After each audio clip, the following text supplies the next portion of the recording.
Once upon a time there was a king and queen that lived in a big castle. They did not have any children, but they wanted a child very much. Many years went by. Then at last, one day, a baby girl arrived. This is this is happiest day of my life, says the king. We will have a big christening, and we will invite all the fairies. So the king and queen rode to the yellow fairy, the orange fairy, the green fairy, the red fairy, the blue fairy, the pink fairy, and the little white fairy. But they didn't ride to the black fairy. Oh, the Carabosse. Carabosse was bad fairy. They knew about the baby princess and the christening. Christening. So they came and jerked John. And when she saw all the older fairies there, she was very angry. Why didn't the king and queen invite me to the christening? She said. After christening, they had dinner. Everybody had golden cups and golden plates.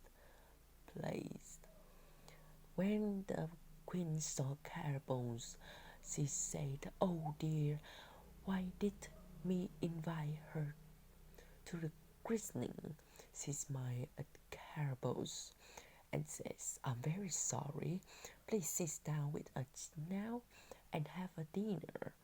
The king told his servant, "Bring another chair, another cup, and another plate."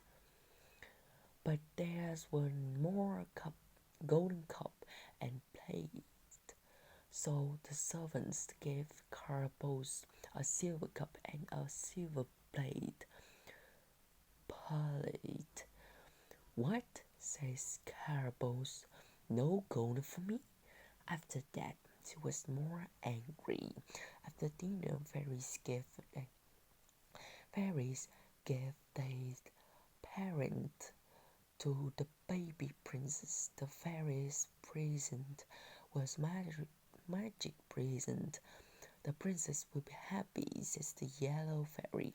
"As strong," says the orange fairy.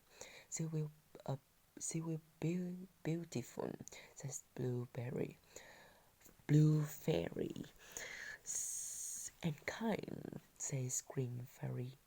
The red fairy says she will have many friends.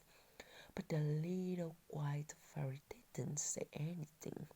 She looked at Carabosse. Old Carabosse is going to say something nasty. She thought, "I must speak after her, then perhaps I can do some good." So the little white fairy hid behind the curtain.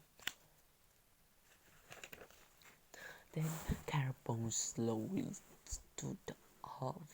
One day, the little prince will break her finger on the spindle, and she will die. "No," says the king. "Don't say that, please," says the queen. "She is our only child." Everybody in the room was afraid. They were all very quiet, and then the little white fairy come out from behind the curtain. "The princess will not die," she says. "She will only sleep. She will sleep for 100 years. Then a prince will come and find her, and she will open her eyes again and be happy." "No," says king again. "It's not true. The princess will not break the ring finger on the spindle, because there will not be any spindle." He told his servant, "Go and find all the spinning wheels in the country. Look in every house. Bring them here." So servants went to every house in the country and and brought all the spinning wheels back to the castle. Then they made a big fire and burned them, but they didn't find all of them. There was more one old spinning wheel in the room in an old tower, but no one knew about it, so no one went and looked for it. Time went by. At last the princess was 16 years old. She was a beautiful girl, happy, strong, good, and kind. Everybody loved her. One day she was alone, so he began to look around the castle. It was a very big castle, and the princess went into lots of different rooms. They came to an old tower and saw some strange little stairs. "What's up there?" she told. Slowly the young princess went up the stairs. Then she came to a door. She opened it and saw a little old woman and a strange well. "Hello," says princess. "What are you doing? And what is that strange well?" "It's spinning well, my dear," and answered the old woman. "Would you like to see it? Come close and look." "Here," says the old woman. "Sit in my chair." "Thank you," says Princess. "You are very kind." She sat down and looked at a spinning wheel. Then she told the spindle, "Oh, it's pricked me. It's pricked my finger. Oh dear," says the old woman. "Are you right?" But the princess didn't answer, only fell quietly from her chair onto the floor. "Oh dear," says the old woman. "What's wrong? I must go and help her. Get help." When the king heard, he was very angry. "I don't understand. I says burn all the spinning wheels." "Oh dear," says the old woman. "No one told me. My little room in an old tower, far away from everybody." "We must find the little white fairy," says the queen. "She will have it." Then the king and queen put her princess on a gold bed, and they sat and watched her quietly and waited for the little white fairy. Then, when the little white fairy hears about princess, she flew through the sky in a magic coach. She arrived at the castle and ran to the king and queen. "Do not cry and do not act fright," she told them. "The princess is only sleeping. He will sleep quietly for 100 years." Then the little white fairy said some magic word, and everyone in the castles went to sleep. The king and queen, the lords and ladies, and all the servants, even king's horse and the king's dog. "We must all sleep for 100 years," says little white fairy. Then the princess will not be alone. When she opens her eyes again, the little white fairy walked towards the castle. It was all quiet now. Then she went out and closed the big door quietly behind her, and the princess and all the people in the castle sleeps. Tall trees and grass come up all around the castles. So no one could see it.